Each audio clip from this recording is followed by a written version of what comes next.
Hello friends, welcome to our channel nature with Meena. जैसा कि आप सबको ऑलरेडी पता चल गया होगा वीडियो किस टॉपिक पर है।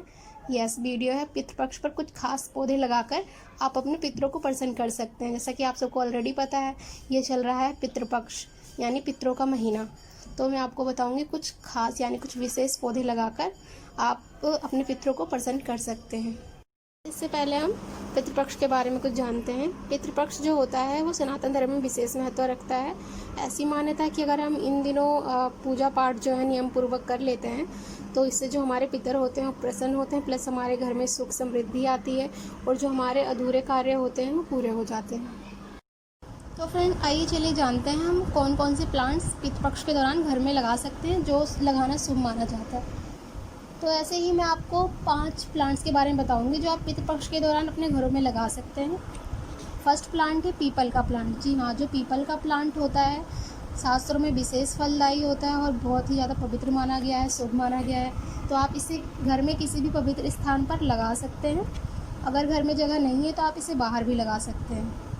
पीपल के प्लांट लगाने से घर में सुख समृद्धि आती है और जो हमारी कोई भी रुके हुए कार्य होते हैं वो पूर्ण हो जाते हैं। और पीपल का जो प्लांट है आप इसे बोनसाई के रूप में लगा सकते हैं। बोनसाई जैसे कि आप अभी पिक्चर में देख पा रहे हैं, छोटा सा मिनिएचर रूप होता है जो आप किसी भी पॉट में लगा सकते हैं छोटे आकार में, ऐसे पीपल के जैसे कि आप अभी पिक में देख पा रहे हैं, ऐसे ही होता है बोनसाई के रूप में इसे लगाना।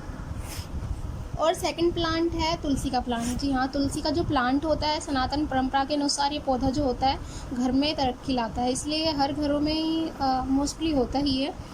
और ऐसा भी माना जाता है कि अगर आप ये पितृपक्ष के दौरान लगाते हैं और नियमित रूप से इसे जल चढ़ाते हैं, दीपक वगैरह जलाते हैं तो घर में प्रसन्नता बनी रहती है और आपके जो पितर होते हैं वो भी प्रसन्न होते हैं, प्लस घर में जो है सारी जो भी दिक्कतें होती हैं वो दूर हो जाती हैं और कोई भी रुके हुए कार्य होते हैं वो भी पूर्ण हो जाते हैं। तो आप इस पितृपक्ष के दौरान अगर आपके घर में तुलसी नहीं है तो आप तुलसी लगा सकते हैं।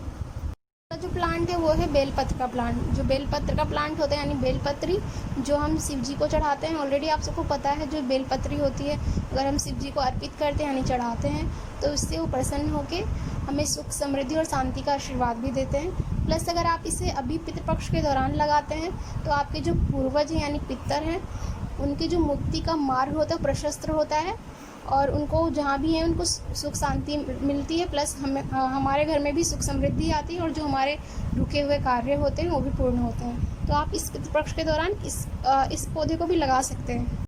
और फ्रेंड, जो चौथा प्लांट है यानी फोर्थ प्लांट वो है शमी का प्लांट।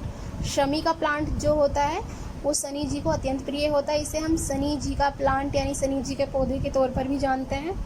और ये जो प्लांट होता है अगर आप इसे घर में लगाते हैं तो जो भी नेगेटिव एनर्जी होती है यानी नकारात्मक ऊर्जा, नेगेटिव एनर्जी, वो पूरी एनर्जी जो होती है ऐसा माना जाता है कि ख़त्म हो जाती है। तो आप इसे अपने घर में लगा सकते हैं। इससे क्या होगा, अगर इस दौरान पितृपक्ष के दौरान इसे आप लगाएंगे तो घर में सुख समृद्धि आएगी, जो भी नेगेटिव ऊर्जा होगी वो ख़त्म हो जाएगी, प्लस जो आपकी तरक्की का मार्ग है वो भी खुल जाएगा।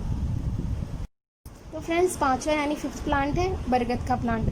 बरगद का जो प्लांट होता है सबसे अधिक आयु तक चलने वाला प्लांट माना जाता है, प्लस शास्त्रों में इसे आयु प्रदान करने वाला वृक्ष भी माना गया है और इससे जो मोक्ष का द्वार होता है वो भी प्रशस्त हो जाता है इसे लगाने से।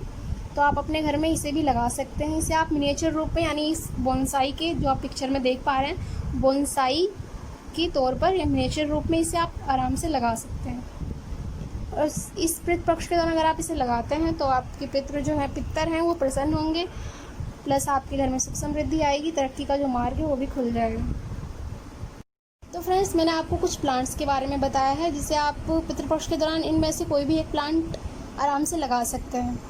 और आपको कोई भी इन्फॉर्मेशन चाहिए रिगार्डिंग प्लांट के बारे में, इनकी केयर के बारे में, तो आप मुझे कमेंट करके पूछ सकते हैं। और आपको मेरी वीडियो कैसी लगी प्लीज़ इसे आप कमेंट करके बताइएगा। ओके, अगर आपको मेरी वीडियो अच्छी लगी तो प्लीज़ इसे लाइक, शेयर एंड सब्सक्राइब कीजिए। Thanks for watching.